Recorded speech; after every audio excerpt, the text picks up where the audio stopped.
Yeah. I told my squad we gon' make it out. One way or the other. Yeah. I had some hoop dreams, but no jumper like I'm Adam. My pen is too clean, so I had to stick with rapping. My life is hella deep, dog, you couldn't even fathom. Listen, back in these days, I'm 16 years old, broke, and in my hood, everybody and their mama selling dope. So I go to the neighborhood hustler and take a job as a runner. Now listen, Baltimore is known for violence and murder. And this job that I took required me to ride my bicycle around some of the worst areas of the city, making deliveries to other dope dealers. Now, I quickly learned the best way to avoid being robbed was to do it early in the morning. I mean, 6 o'clock in the morning as soon as the sun rises, while all the rest of the dope boys. And that was the only way I can get into some of these neighborhoods and avoid trouble like being robbed and shot in the freaking head. However, at 16 years old is when I learned the truth about what really goes on in Baltimore. And you know how old folks used to tell you these things. I remember my grandmother saying, you will know the truth and the truth gonna set you free one day, boy. You gonna get it together, boy. One of these days, you gonna learn the truth about what's going on and it's gonna get you together. Listen, let me tell you about the day I learned the truth. I'm riding my bike from my neighborhood into Liberty Heights at 6:15 a.m. And you know, I never really paid attention to the neighborhoods. It's kind of like when you grow up in a war zone, you adjust to it. It's just a war zone. Anybody else who came into these neighborhoods would notice these boarded up, dilapidated row houses, and it would freak them out. But for me, it was home. Anyway, I'm out there riding my bike. I cut through the park, cross into Liberty City, make a left, and now I got about 12 blocks that I gotta ride up to get to where I need to go. Riding along, looking at these rows and rows and rows of dilapidated houses, and I realized there is graffiti everywhere. But it's all the same graffiti symbols. Now, I had never noticed this before. I ride about 4 blocks and it's quiet and dead still out there like something from a zombie movie.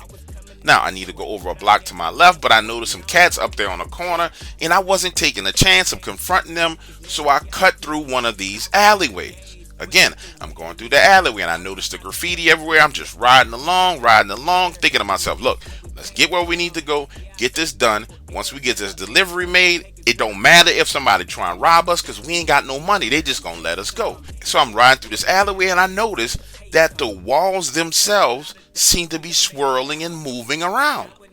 And at first I'm thinking I'm losing my mind.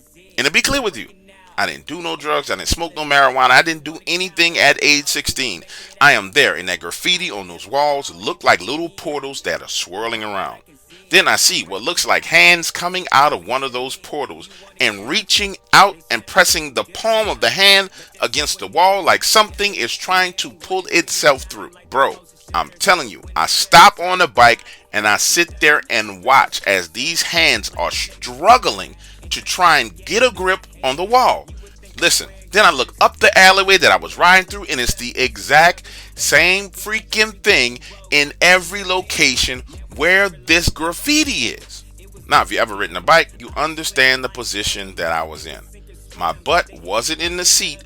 I had both of my legs on the ground, the bicycle in between my legs, and I'm standing there looking, and I'm saying to myself, Chunky man, you tripping? Just get where you gotta go. You freaking tripping. Something going on, right? So now I start riding the bike.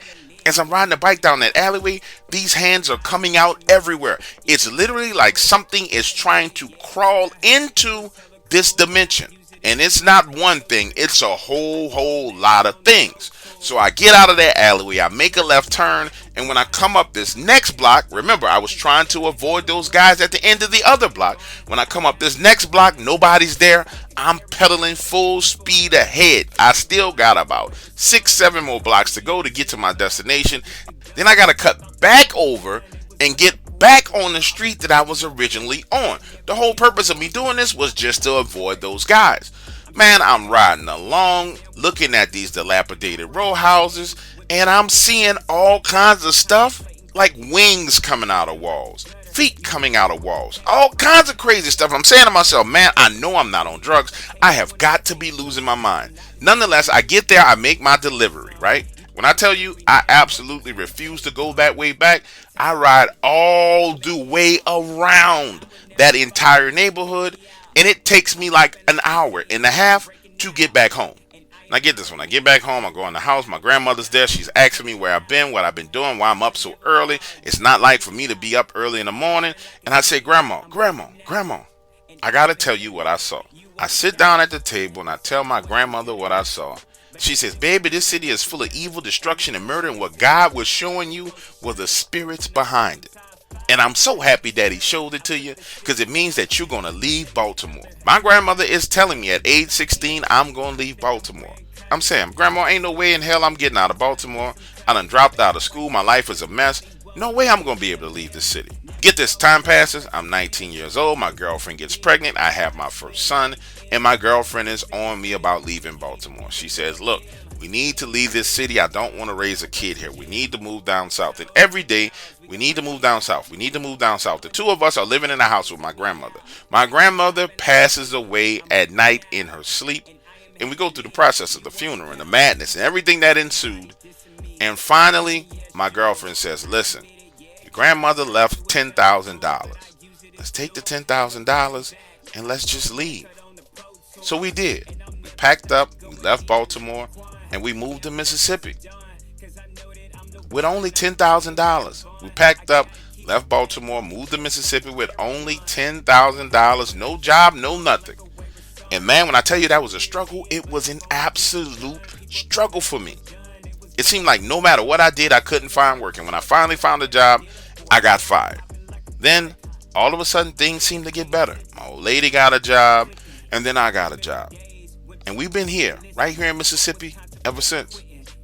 Her parents want us to come back to visit them in Baltimore and bring their grandkids there, but no, I'm not going back.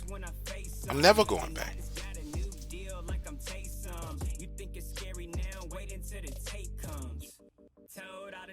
We gon' make it out.